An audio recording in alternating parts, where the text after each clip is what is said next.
You could have watched this video a day early. Check out my Patreon for more details. Well, this year's certainly been interesting. I mean, you know, YouTube's actually becoming a thing. But I've already been over this, so let's talk about what we're doing for this video. Hi, I'm back from my break. I had a pretty good holidays. I hope you guys also had a pretty good holidays. It's now 2022, which is just infinitely terrifying, you know? Like, the flow of time is just a terrifying concept to me, but whatever. Why don't we just sit and calm down and celebrate this upcoming year and everything that it might possibly bring with it. And let's talk about some of the games that I played in 2021 and some of my favorite games that I played in the last year. I don't know why that was so hard for me to say, but fucking whatever.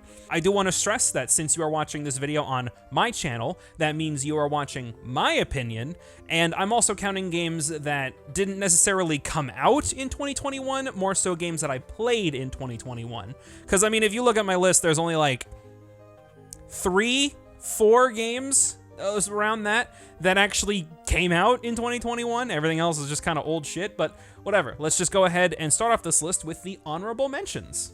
There's a few games that didn't quite make the cut for my top 10 list, but I did enjoy them a whole lot, so I want to talk about them briefly here.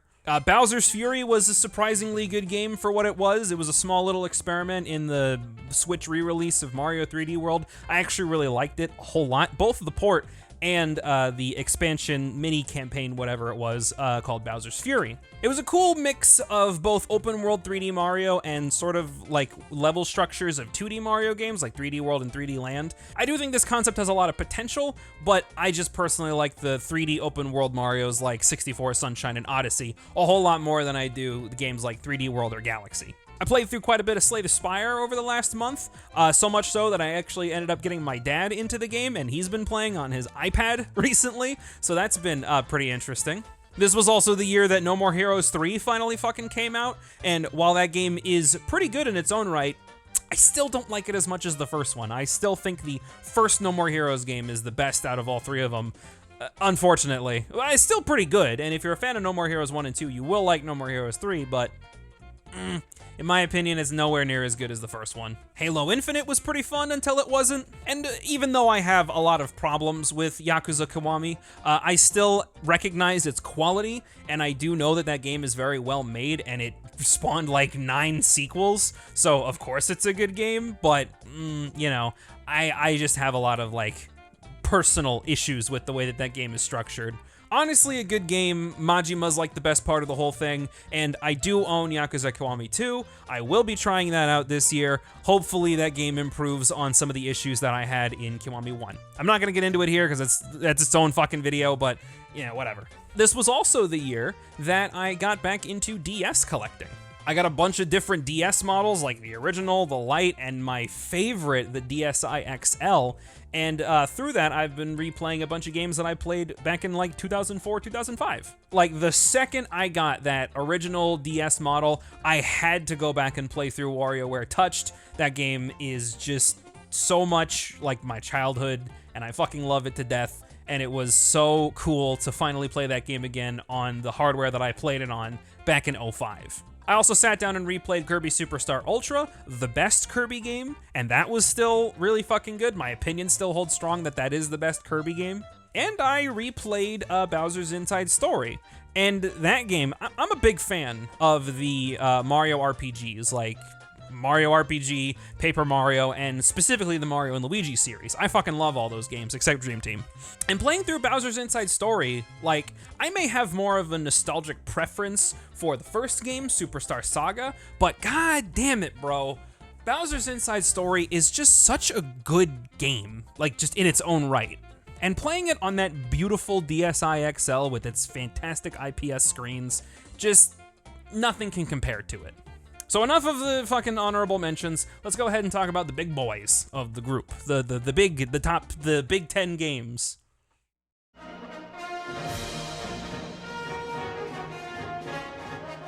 So like I said in the last video I did before I went on my break, this time last year, I was only at like 200 something subs, maybe a little bit over 200 subs, and finally playing through Monster Hunter 4 again on Citra, that sort of gave me the boost that I needed to start actually making this YouTube channel a fucking thing. So it would be kind of crazy of me to not include Monster Hunter 4 Ultimate on this list, but it's just one of those games where it's like, it's one of my favorites of all time. Like, that would be a little bit unfair to everything else on this list, I feel, anyway. But I still want to give it a specific highlight over the last year in that, you know, A, replaying the game made me rediscover why I love that game so much, and B, it was the kickstart for this whole channel to become what it is now. So, you know, gotta pay respects to one of the OGs, one of the greatest games of all time, Monster Hunter 4 Ultimate.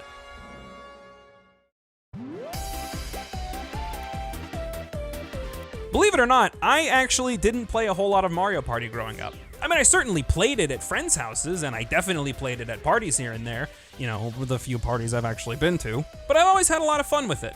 And unfortunately, Mario Party in the past, like 9 years hasn't exactly been that good, with Mario Party 9 and 10 and even Super. Like, Super's good, but it's nowhere near as good as the heights of Mario Party 3 and Mario Party 6, right?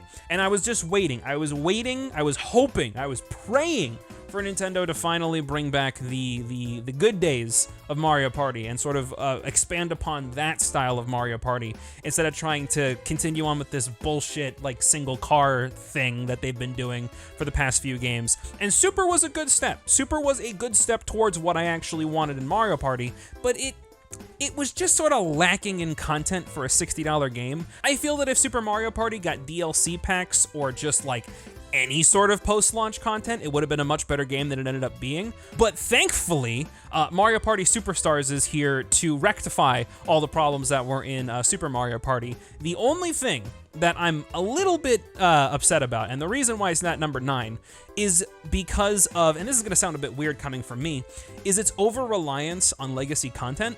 I feel like Superstars as a whole is the perfect Mario Party structure. Like, you already have everything built in there, so either release DLC packs of the GameCube maps, because holy shit, the GameCube Mario Party games were really good, especially that one fucking map from Mario Party 6, where you could buy like 40 stars in one turn. Just continue to build on what Mario Party Superstars is already doing, and I feel like Mario Party is going to be in a good spot for a long, long time. Or they could just continue to do the car thing that they've been doing for the past few games. I don't know what's going to happen. It's Nintendo. They're the kings of left field. You expect one thing, they're going to do another thing. So we'll just see what happens in the future.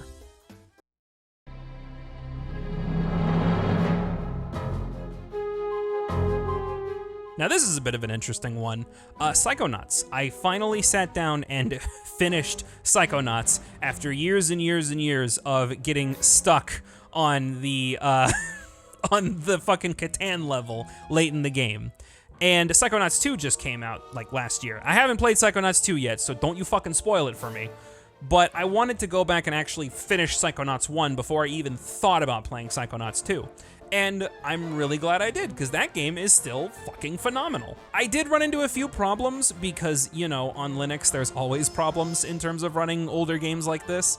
But eventually I got those weird problems fixed, and finally being able to play through this game, it's just chef's kiss. It is a chef's kiss of a 3D platformer. Some of the best level design in the business, some of the best character development and character progression in any game, because not only are you witnessing what caused a character's mental trauma, you are also helping them overcome that mental trauma and become better people in the end of the day. Some of the character developments aren't as good as others, like the Milkman one, that just sort of happened at the very end. And from what I heard, Psychonauts 2 seems to be just a better Psychonauts 1.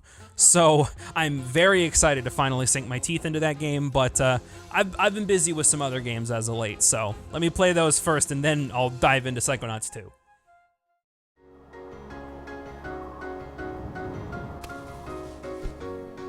2. Ooh, crumble. Crumble, crumble, crumble.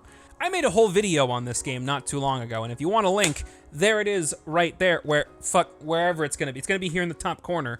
You can go watch that and get like a very unrefined sort of take on this whole game. But basically, the shorthand version of that video is that Crumble is just fun.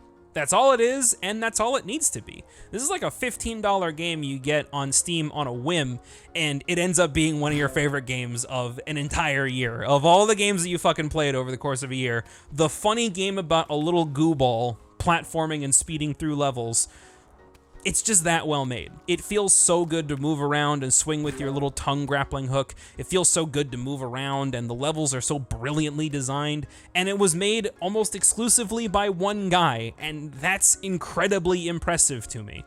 This has honestly catapulted itself into, like, favorite games of all time level. It's just that good. And it just got a winter update with new levels and new mechanics and new bonus levels, and it's so good. I haven't played the bonus content yet. I haven't played the update, but I will, and it will be fun because I know this game and I know how goddamn good it is.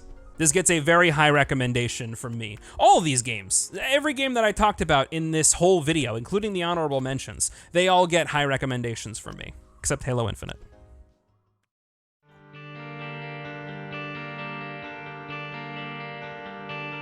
Remember when Afterbirth Plus was supposed to be the final Isaac update? Good times. So, Repentance. Repentance is incredibly impressive. This update came from a gigantic fan expansion by the name of Antibirth. And Edmund, his team, and the modders took Antibirth and just expanded it and made it so much better. I didn't play Antibirth personally, just because I have like a weird thing where it's like, I don't really want to play mod content like that, just because if the game ever gets updated, then there's no real point. And Antibirth required me to downgrade to Rebirth at the time that I was going to play it, so didn't really feel like it was worth it. I instead just waited for Repentance, and I'm really glad I waited for it. If this truly is the final Binding of Isaac expansion, then it will be a fantastic expansion to end on, as it just makes this game, it essentially doubles the game's content, which I didn't even think was fucking possible, right? That game has hundreds of hours worth of content, and then they just decided, nah, let's just double it. Let's just give everybody more. You wanted to fucking 3,000,000% this game? All right, bitch, 3,000,000% this. Just when I'm like about to beat the game and beat all the characters and like I'm this close to finally getting what I need from that game, nah, no. We're just gonna double the content, we're gonna give you twice as many characters, we're gonna add like 4,000 plus items, we're going to fucking do everything in our power to make this game basically unbeatable. And then people went ahead and beat it anyway, so maybe I'm just not a real gamer after all, huh?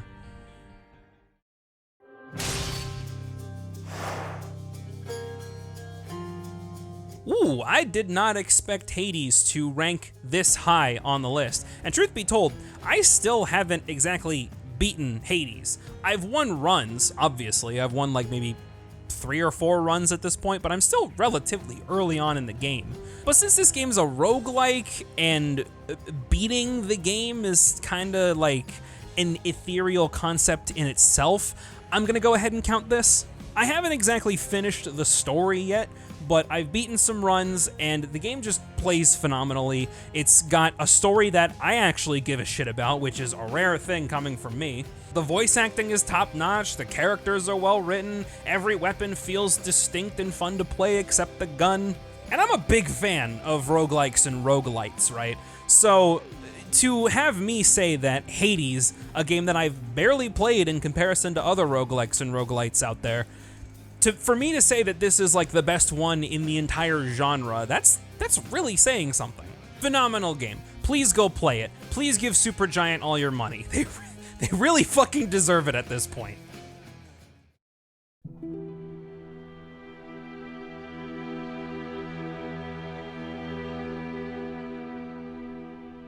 This placement is honestly really funny to me. I already know that Dark Souls is one of my favorite games of all time, right? But playing through it again this year, I played it in such a different way than when I played the previous times I beat the game. I didn't try to speed run the game. I didn't try to do a naked strength run where I just had the Great Club or Smells Hammer just trying to fucking bulldoze my way through the whole game and just sort of be a goober and just skip everything and kill all the NPCs. Instead, I slowed down. I played this game pretty slowly. I walked through most areas. I actually looked around and tried to absorb the environments I was walking through. And I actually completed most of the NPC's quest lines. Like, I never fucking do that. And playing through the game in this way, it really gave me a deeper appreciation of just the world that Dark Souls is trying to build and the way the whole game is structured. And that's what I appreciate about it. You know, you can play it in such a way where you can bulldoze through this game as a naked chimpanzee with a big club, or you can walk through the game and really take in the environment and really try to take in the story that it's trying to tell you. And I've never done that before, and it was honestly, like, relaxing. Like, I never thought I would ever say that Dark Souls is one of the most relaxing games I played this year, but that's kind of the truth. I never really thought of Firelink Shrine as like a home base in Dark Souls, right? Because you're so on the move and you're always going to different environments and everything and beating all these bosses, fighting all these enemies, that Firelink Shrine never really has the time to build itself up as a home base for everything.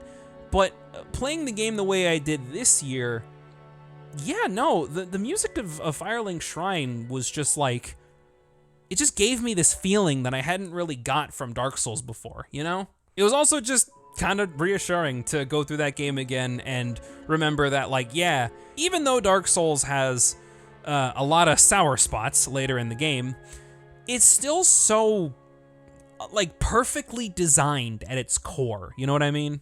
Even running through Lost Izalith, like, for whatever reason, I enjoyed my time in Lost Izalith, which I never thought I would ever fucking say. Yeah, I obviously didn't enjoy Beta Chaos, because who the fuck enjoys Beta Chaos? But it was still a good time, you know? It was so good and so impactful to me this year that I had to put it high on this list, you know? Out of all the games I played this year, replaying Dark Souls 1 just happens to be one of my favorite things I did. So, you know, whatever. My brain's just fucking stupid.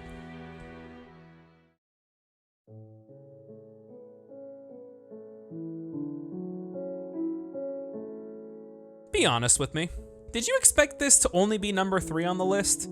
Like, when I first started writing this and started, like, drafting out where games would be, I thought Caves and Cliffs was gonna be at the top spot of the list. But a few games just beat it. That being said, to me, Caves and Cliffs is the best update they've had in, like, nearly a decade. I've been playing Minecraft ever since the alpha days, like Alpha 1.2. So I've seen all the crazy world generation. I've built in all the crazy world generation. I've had some fucked up and crazy worlds that I just kept building in just because it was so much fun to find these mountains and these weird jagged cliffs and the glacier seed all the way back in the beta days before the world generation got redid in like 1.7 or 1.8. And a lot of that crazy world generation just sort of went away.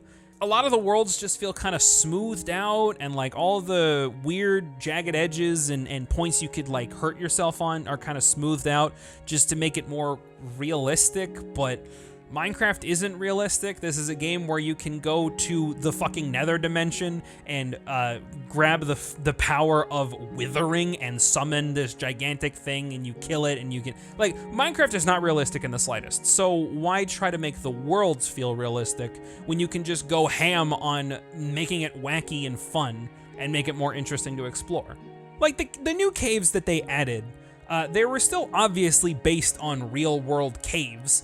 Like, they had to take their inspiration from somewhere, but they don't feel smoothed out, if that makes any sense. And they finally allow the overworld to have these weird cutoffs and overhangs that I've grown to love back in the beta and alpha days. Like, you come across some weird fucking world generation, and it's so much fun to just look at this and think about, like, oh man, what could go here? What could I build here? How could this work? And then finally building all of that into the world around you. Like, that's what I love about building in Minecraft, is not just trying to shape the landscape to fit your needs, but sort of have this challenge where you have your building fit the world that you're in. That feels more fun to me. You know, it feels more fun to build structures around your world. But like I said, I didn't quite expect this to only be number 3. So, what beat my favorite game of all time?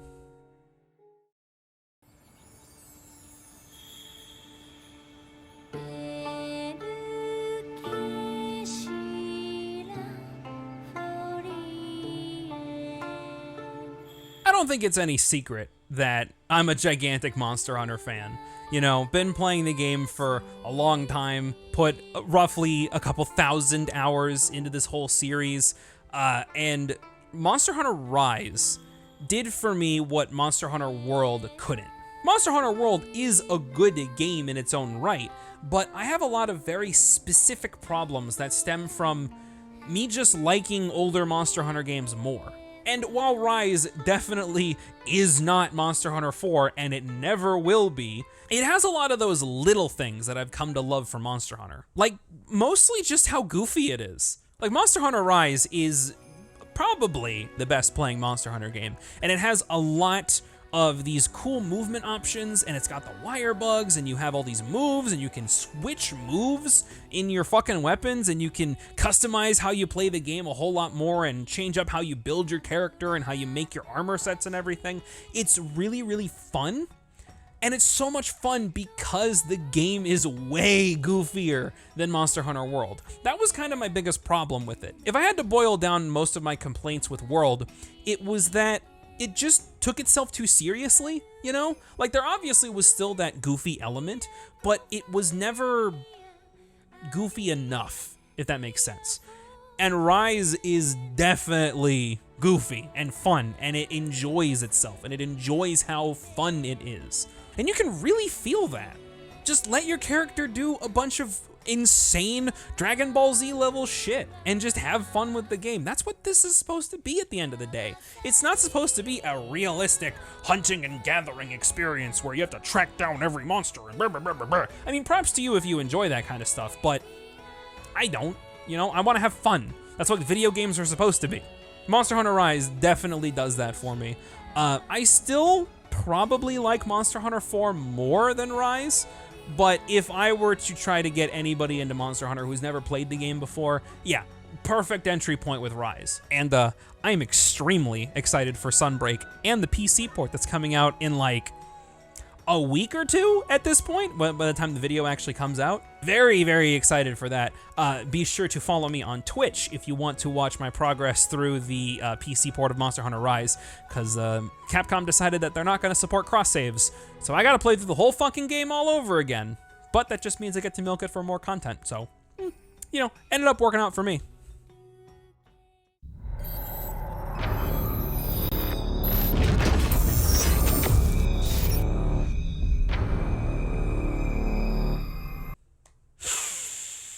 Were you surprised, like, at all by this? I've played nearly every game in this series, and just, I made a whole fucking video about which Metroid game to play first before you play Dread. I still think you should play Fusion before you play Dread, but Dread is still a very good opening. It's still a very good first game in the series. I have a bit of a problem. If I play a game, and even if I like the game a whole lot, I tend to do this thing where I play all the way up to the final level or the final boss or like the final challenge of the game, and then I just stop playing. I did that with Breath of the Wild. I did that with No More Heroes 3. I still haven't beat No More Heroes 3. I did that with Death Stranding. I did that with Bloodstained Ritual of the Night. All of these games are really fucking good. Just haven't beat, like, any of them. No, I beat Breath of the Wild, but I haven't beat the other 3 games yet, just because I don't know, I just do this thing where I never beat the final level of a game. But not Metroid Dread. Metroid Dread is the first game in quite a while where I spent, like, a whole day playing that game. I was just so enthralled by it. I was so absorbed in that game. And that hasn't happened to me in a little bit, like a hot minute. The way that game plays and controls, the way that Samus acts in the game, the story of the whole thing. Like, I never thought I would say that the story of a Metroid game fucking slaps, but sure enough, it does in this case. I don't want to make the call too soon, because it might just be like this weird honeymoon phase I get with whatever new game comes out. I think Dread is my favorite Metroid game, because I really like the Prime series, and Fusion used to be my favorite game in the series. But after playing Dread, I don't know. Like, again, I don't want to make the call too soon, but I think Dread is my favorite now. It's just that fucking good.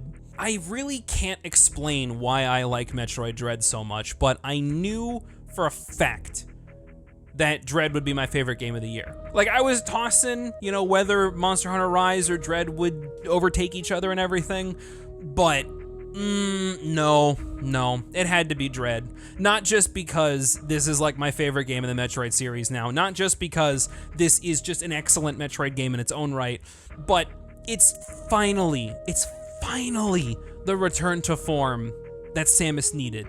It is exactly what Metroid is.